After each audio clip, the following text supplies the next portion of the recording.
I got these animals out on the grass right now, and it's a sorghum Sudan grass. And the sorghum Sudan grass, okay, so when it's real short, you gotta be careful about it, because this sorghum Sudan grass, when it's under, right now I would say it's about 1.5 feet tall, so it's okay. It's about 1 foot tall. Leave them alone. The sorghum Sudan grass, it's about 1 foot tall. And so these animals, they're gonna walk around and they're gonna eat the tops off of the grass, so it's not that big of a deal. But they've got a lot of roughage material around the outside. And I also put them on feed too, so they're not, I got them a couple bales of hay. And so they're not just eating straight sorghum Sudan grass, because this sorghum Sudan grass, when it's real short, when the animals, if they eat it down real short, if they eat it down to the ground, there's a chance that they could get prussic acid poisoning, and they could get nitrate poisoning, etc., etc. There's a lot of problems that could happen with it. But I got the animals out on it right now, and you're gonna hear me say this all the time, but you always want to learn from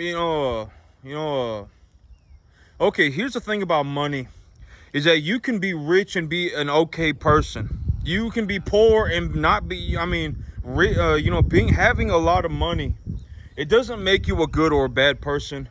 If you're a bad person and you make money, you're just going to become a worse person. And if you're a halfway decent person, and if you make money, you're just going to continue to be a halfway decent person. I mean, you're going to hear me always say, nobody's a saint, nobody's a saint. I'm not a saint. I'm not going to act like a saint. I'm not a saint. If you are a saint, then you are a saint. But I mean, if you're like some holy, if you're in some holy worship building, and you've legitimately given your life up to become a saint, then you're a saint, I guess. But even then, are you really a saint? I don't know. Ask God. Me, I'm not a saint. I'm not gonna act like it. And so, money don't really change nobody. That's also one of the big things. When you hear me talk about money, you're gonna hear me say this all the time too. But like, let's say, this farm right here, let's say it costs me $700 a month to run this farm. It cost me $700 a month. Even if I doubled that money and gave it to somebody, that's the thing, is that even if I gave them the money that they needed to be farming, even if I gave them the money, the thing is that the person does not change. And so most of the time, even if they say they want to become a farmer, if you give them the money, they're going to turn around and they're going to go and do something else. They're not going to be like, oh my God, here's my chance. Here is my chance to learn how to farm. I'm going to go and become a successful farmer. They won't do it. They'll go and do whatever else it was that they were doing. 99.999% of the time, money doesn't change somebody. They can say they want something, but if it actually came down to it and you gave them the money, they're just going to vanish, boom, off into the wind, gone. That's one of the biggest problems, is that, that's one of the big benefits of capitalism, right? It's because capitalism, it's like, if you really mean it, then you're going to put your money where your mouth is. And, if you really do mean it and you're actually good, then you're going to get paid. That's the big problem with communism, right? Communism, one of the big problems with communism is like, oh, if you act a certain way and if you look a certain way, then you should be rewarded for that, right? It doesn't matter, everybody's going to get the same thing. But if you're buddy, pals with the right people, and, if that's how, then that's how communism works, right? And that's the big problem with communism. And that's why capitalism is, that's why America is so tremendously, people die to come to this country, right? Legitimately, people will die trying to come to this country, and there's a reason for that. I mean, America is just, possibly, I believe that America is the best country on the entire planet. And I believe that if I wasn't born in America, that I could not have made it. If I was not born in this particular area, you're going to hear me say this all the time too, but if I was not born in this particular area, if I was not born in Central Texas, I wouldn't have been able to make it in the cattle industry. I mean, our cattle industry here is so tremendous. We have such a large amount of cattle. I actually realized that there was a whole nother set of sale barns to the south of me, about an hour away. They, here within a 1 hour circle of me, within a 1.5 hour circle of me, there's 40,000 cattle sold every single week. Just about on average, 40 to 50,000 cattle sold every single week. There's such a tremendous number of cattle in my area. There's a tremendous number of cattle in my area, and our natural weather, our weather here in this area is just so phenomenal for growing grass almost like 8 months out of the year. I mean, 8 months out of the year, our grass is going to grow like it's on rocket fuel. I mean, most people, when they see the grass in this area grow, I mean, it's like, oh my God, you know, it's like holy crap, right? I mean, the grass grows here. I mean, a lot of y'all, especially like you know, if you're in the Midwest or if you're up north, you're going to be under feet of snow. You know, you're under feet of snow for like 5 months out of the year, 4 months out of the year. And then, you know, 3 months out of the year, you're completely under snow. And then 2 months out of the year, it's so cold that nothing grows. And, you know, you got like 5, 6 months out of the year to grow whatever you want, but that's it. But here in Texas, you know, even without irrigation, here in Central Texas, even if I don't have irrigation, I can legitimately grow enough grass to feed about 5 cattle an acre. About 8 months out of the year, 9 months out of the year, I can do it. You know, year round, every single year, on the average year, for about 8 to 9 months out of the year, I can put cattle on grass even without irrigation equipment, and I can run like you know, 4 or 5 cattle an acre, zero problems. It's not even that you know, like I got 4 cattle an acre right now chewing on this grass, and the grass, look at the grass, right? And but you know, one of the things that I always say is that, okay, so I am being as objectively straightforward with you as I can, right? I make a boatload of money in the cattle business. I make a boatload of money, and it just is what it is. I mean, I make a tremendous sum of money in the cattle business. You know, last month I made last month I came home with about 10 grand. This month I came home about 10 grand, but I make about 15,000. Okay, here's the thing, right? Okay, so you know, I'm going to talk about this again. And, you know, because a lot of these things, the answer does not ever change. It's the same answer all the time. You know, that's the thing about truth, right? If it's about 93% correct, I mean, then that's good enough. And, you know, and the thing about truth is that it's the truth. It doesn't matter what your opinion is. I mean, you can have an opinion, but if your opinion is just an opinion, and, you know, it doesn't matter. I mean, the truth is the truth. And so, okay. And so when you listen to me talk about cattle, you're going to hear me say things like I got 1 to 1.5 type medium large frame animals. My animals, you know, one way that you can figure out if your animals are putting on conditioning is that your animals should be going up on the conditioning score, right? How do you check the animals for a conditioning score? You take a look at the side of their body, right? You take a look at the side of their body, and if they have a rib showing, if they have one rib showing, they're at a body condition. If they have that last rib, if it's showing on their body, then they're at a body conditioning score of 5. If the ribs disappear, then they're at a body conditioning score of 6. If they start looking rectangular, they're at a body conditioning score of 7, right? You're going to hear me, you know, that's the answer. You know, if you are having that much difficulty, you are having such a massive amount of difficulty remembering simple information, you should probably start writing this stuff down. You know, because the answer is not going to change forever. It doesn't matter what your opinion is. This is the truth. It does not matter what your opinion is. I mean, for the love of God, if your opinion is, oh my God, Billy Joe Bob says you're wrong, throw yourself off a bridge, okay? I'm serious. If you are still sitting in that, oh my God, Billy Joe Bob thinks you're wrong, and I was born with the answer, if you are in that, just go ahead and throw yourself off a bridge. There is no hope for you. At this point, I'm just going to leave you to die. There's nothing that I can do. You know, I've said this repeatedly for months and months and months and months on end, and the answer has not changed, and it's not going to change. It is the truth. If you don't believe me, I mean, it's too late for you, right? I mean, you know, I'm going to leave you to die. Legitimately, I will. I'm not going to even attempt to help you. It's too late for you. You know, if you look at an animal and it's got one rib showing, it's at a body conditioning score of 5. If that last rib on the animal side is showing, it's at a body conditioning score of 5. If the animal has multiple ribs showing, it's less than a 5. If the animal has 0 ribs showing, it's at a body conditioning score of 6. And if the animal starts looking rectangular, the animal's at a body conditioning score of 7. All right? I mean, that is how you do it. For most animals, sometimes when you have a continental type animal, you know, most of the cattle are going to be English or continental, and out of those, most of them are going to be English. And the continental type cattle put on fat a little bit differently. They will put on weight a little bit differently than the English type cattle do. But if you're going to specifically run continental type cattle, then just go on the internet and look up how to check for body conditioning score on a continental type animal and figure that out for yourself. Me, most of the time, you know, a majority of my herd is an English type animal, Angus, you know, Hereford, stuff like that. I don't know if a Hereford is an English, but most of my animals are either, you know, or Brahma, some kind of a Brahma cross. And so, but I mean, more or less it's the exact same. If your animal looks fat, then the animal's fat. And if your animal looks skinny, then the animal's skinny. And if you want to make the most money that you can per animal, you need to have the animal at a body conditioning score of 6 to 7. All right, that is, at the end of the day, the reason you do that is because when you go and you take the animal to the processor, when the animal gets processed, you're gonna want to have some fat on the animal. If you don't have any fat on the animal and you process the animal, you're gonna get some super hard piece of steak, a super hard piece of beef with no fat in it, and you're not gonna want to eat it. That's the reason why you want the animals to be fat.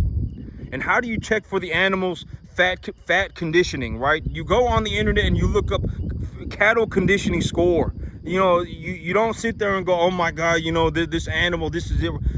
You go on the internet and just look it up. It's already been answered. Almost anything that you could possibly think of, it's already been answered on the internet for free. It doesn't take it but 10 seconds, right? You go on the internet and you look it up and boom, there the answer is, and you're good to go. And so, and if you want to put cattle, okay, so the big idea of putting conditioning on the animals, you want to put, this is just a general idea of what direction you need to head. If you want to increase the animal's body conditioning score from a 5 to a 6 or a 6 to a 7, or if you just want to increase the body conditioning score of the animal at all, let's say your animal's at a 3, right? If your animal's at a 3 and you want to take it to a 4 or whatever it may be at, you need to put more weight on the animal than proportional to its frame size. So if the animal is still growing, if the animal is still getting taller, the animal is going to get most of its height is going to grow in the first 16 months of its life. So if you have a bovine, most of its height will be grown in the first 16 months of its life. And so if you have an animal that is over 16 months old, putting conditioning on that animal is going to be the same idea. But if you have a smaller animal, if you have a smaller animal and it's just constantly getting taller, and here's the thing is that if you also have a smaller animal, the capacity, the amount of volume that the animal can hold inside of its gut, the amount of food that it can hold is small compared to a massive animal. If you have a massive animal, it can eat a lot of food. It can eat a lot of food. I mean, most of the time, okay, here's a way to think about it. An animal will eat about, if you leave it on its own, it will leave about 3.25% of its body weight a day. So if you have a 1,000 pound animal, it will eat about 35 pounds of food a day. And if you have a 200 pound animal, it will eat about 7 pounds of food a day, something like that, 6.5, 7 pounds of food a day. Because the smaller animal cannot eat as much as the big animal.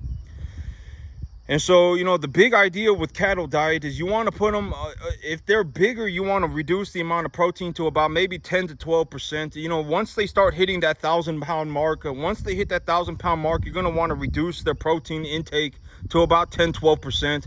And if they're small, if they're real small, like 250 pounds, stuff like that, I mean, you're going to want to put them probably on about closer to a 14% protein feed.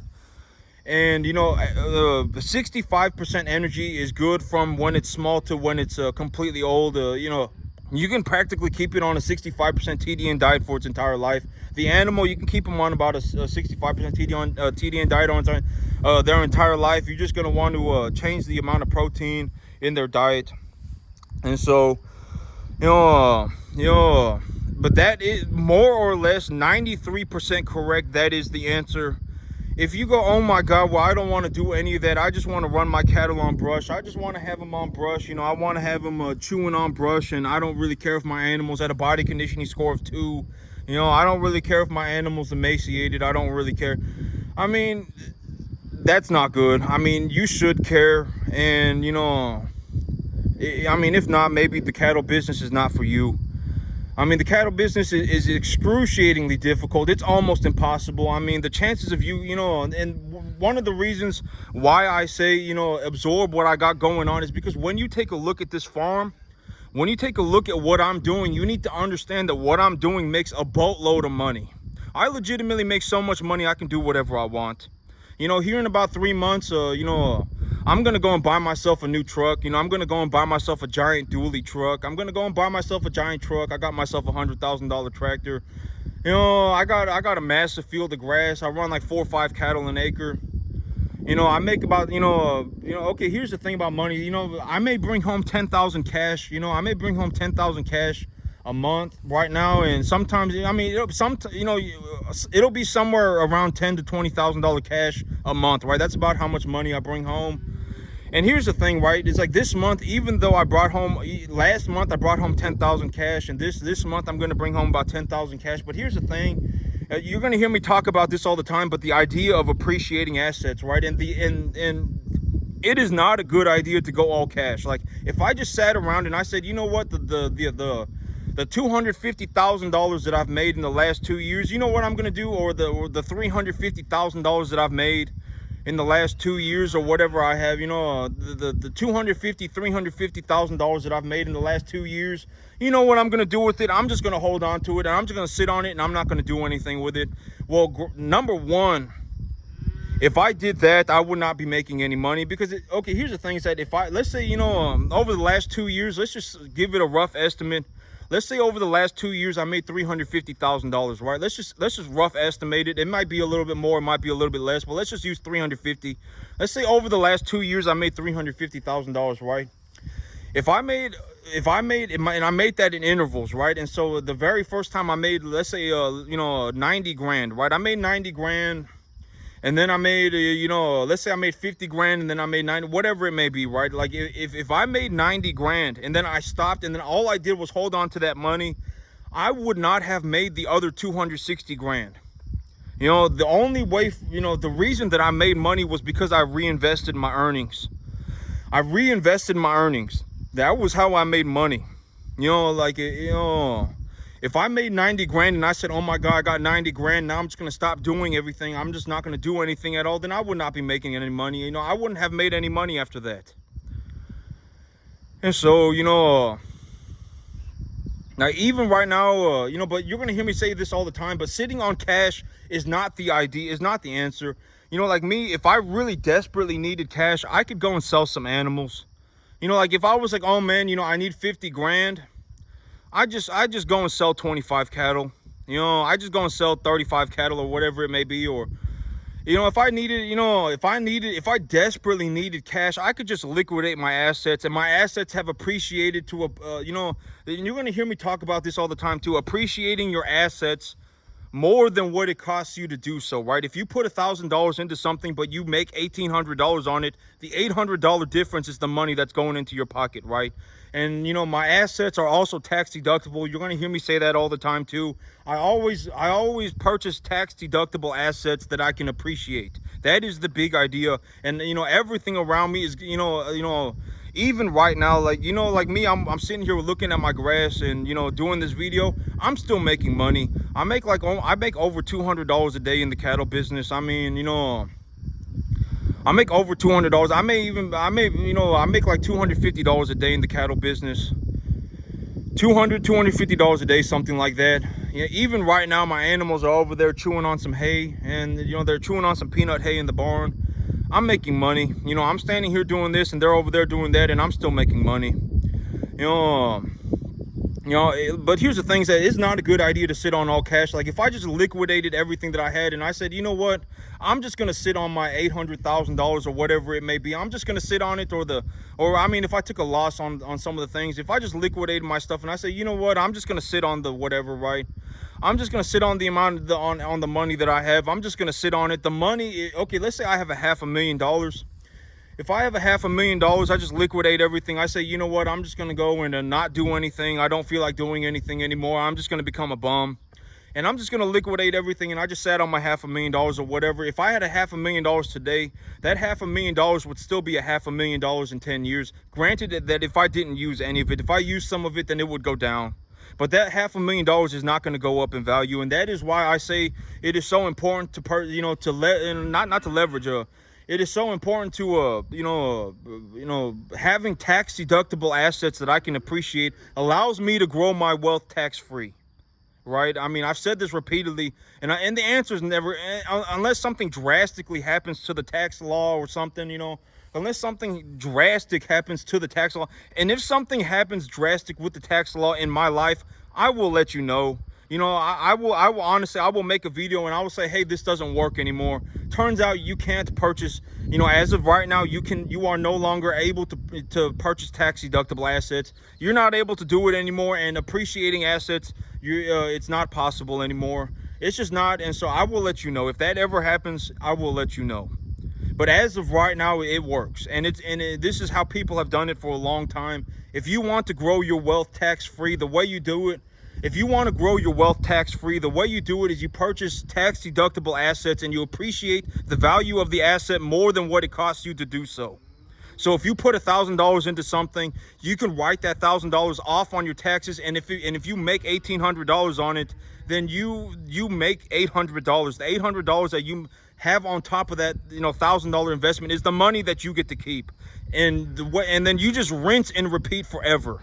Rinse and repeat forever. You take your $1,800 and you purchase $1,800 worth of assets that you can appreciate. You write the $1,800 off on your taxes and you appreciate the value of the assets. And let's say you have $1,800 and you turn that into $3,000. Well, the $1,200 difference that you got in between is the money that you get to keep. And now you have $3,000.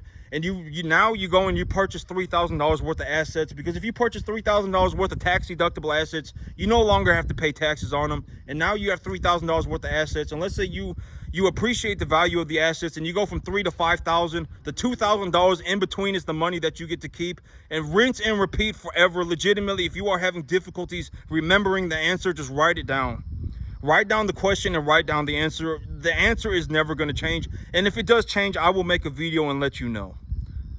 But that is how you make a boatload of money. You know, you want to make, you know, if you want to sit here like me and you want to go, oh man, you know, I'm making like a, you know, $17,000 a month on a 10-acre field. If you want to do that, here is the answer. I just gave it to you. Do not default moron. If you default moron, you're better off just throwing yourself off a bridge, because I mean, you know, you are legitimately going to put yourself on a downward spiral and your life is going to be miserable.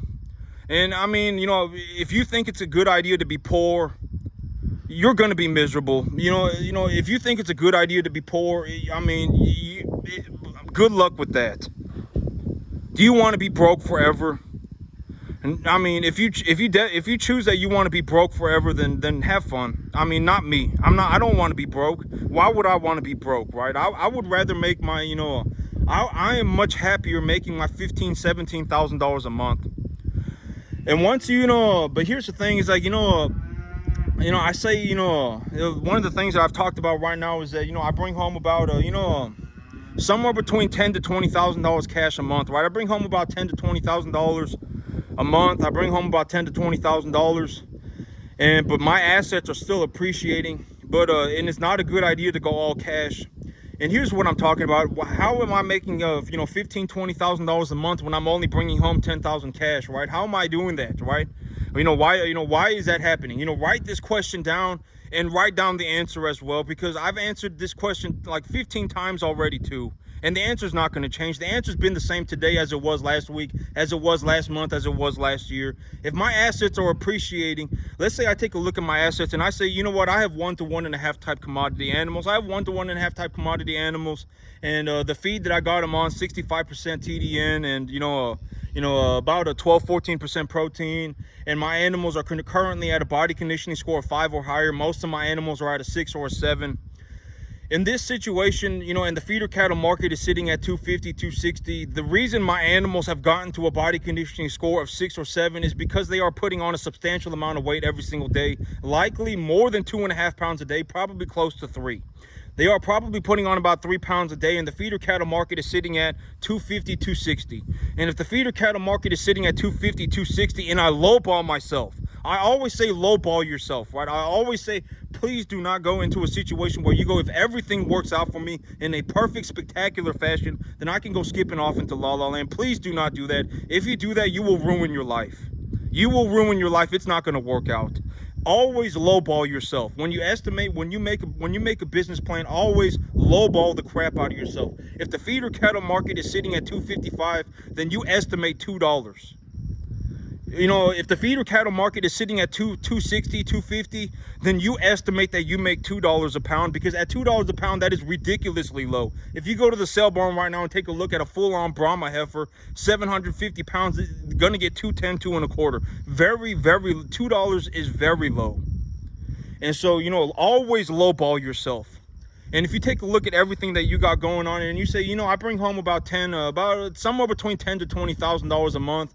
I bring home about $10,000 to $20,000 a month of cash. You know, that's about how much cash I bring home. But I also have assets right now. I currently have assets that are going up in value, right? And when I estimate how much are they going up in value, if they go up by, let's say on average, you know, because the smaller animals are going to put on weight a little slower than the big animals. And let's say on the average, I'm making you know, let's say I make let's say I got I'm putting on the 2.5 pounds a day per animal, and I've got 40 animals. If I have 40 animals and they're putting on 2.5 pounds a day, then that's 100 pounds across the entire herd. If they're putting on 100 pounds across the entire herd a day and I make $2 a pound, that's $200. So even though, you know, I've only brought home, let's say, you know, well, I mean, here in about 2 weeks, I'll be taking another lot of animals to market. You know, here pretty soon, I'm gonna have to take 2 lot of animals to market. And I would say, you know, I probably bring home about $12,000 to $14,000 a month. That's about how much cash I bring home. But I also have assets that are going up in value, right? I have appreciating assets, and so if I have $12,000 to $14,000 cash, that's enough cash for me to do whatever I want. With $12,000 to $14,000 cash, there is not any reason. If I bring home $12,000 to $14,000 a month, that is legitimately like me bringing home 3 times more money than I spend on a daily, on any sort of regular basis. I bring home 3 times more money than I ever spend. And so I don't need to bring home any more cash, right? I should just hold on to my assets, because my assets are going up in value. My assets are appreciating.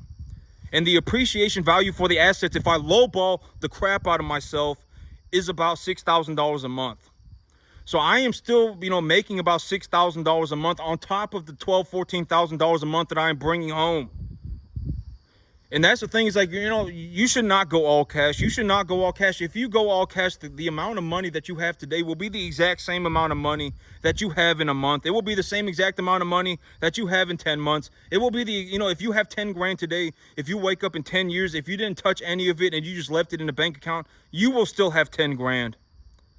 I mean, that's how money works. But me, you know, like if I'm running animals and I got animals and they are appreciating in value, and I lowball the crap out of myself for what these animals are worth, you know, and then I add that to the, you know, because there is not any reason for me to go all cash. Why would I go all cash? There, you know, I already bring home three times more money than I spend on a daily basis. On a regular basis, I already bring home 3 times more money than I spend. I mean, there's not any reason for me to bring home more cash. Here in about 2 months, I'll probably go and, you're going to see, I'm going to buy myself a giant truck. I'm going to buy myself a giant dually truck. I mean, you know, I need it for the, you know, I need it for my business, and, you know, I get a tax write-off on it, and I'm going to trade in my old truck, because my old truck, I did not get a tax write-off on it. So I'm going to trade off, I'm going to trade my old truck for a new truck so that I can write it off on my business expenses. And I make like 3 times more money than, you know, on a conservative estimate, I make like 2.5 times more money than I already bring home. 2.5 times more money than I spend on a monthly basis. There's not any reason for me to bring home any more cash. What am I going to do with a giant stockpile of cash? A giant stockpile of cash is just going to be a giant stockpile of cash. You know, I already bring home a substantial amount of money. I bring home, you know, 2 to 3 times more money than I spend on a monthly basis. I already do. And so there's not any reason for me to go and bring home any more cash. I don't need to bring home any more cash. You know, I'm not going to liquidate my assets. You know, I'm going to let my assets go up in value, and the appreciation value of the assets, if I lowball the crap out of myself, is about $6,000 a month as of right now for 40 animals. And so, you know, I mean, but that's how I do it. I mean, legitimately, that is how I do it. You know, that objectively, that is, that is, you know, I'm going to be honest, that, you know, 93 or more % true. And so, you know, maybe even 98 or more % true, because, you know, because it's like, you know, oh man, you know, I didn't bring home $10,000, you know, or I didn't bring home $12,000, you know, turns out I brought home $11,458.72, right?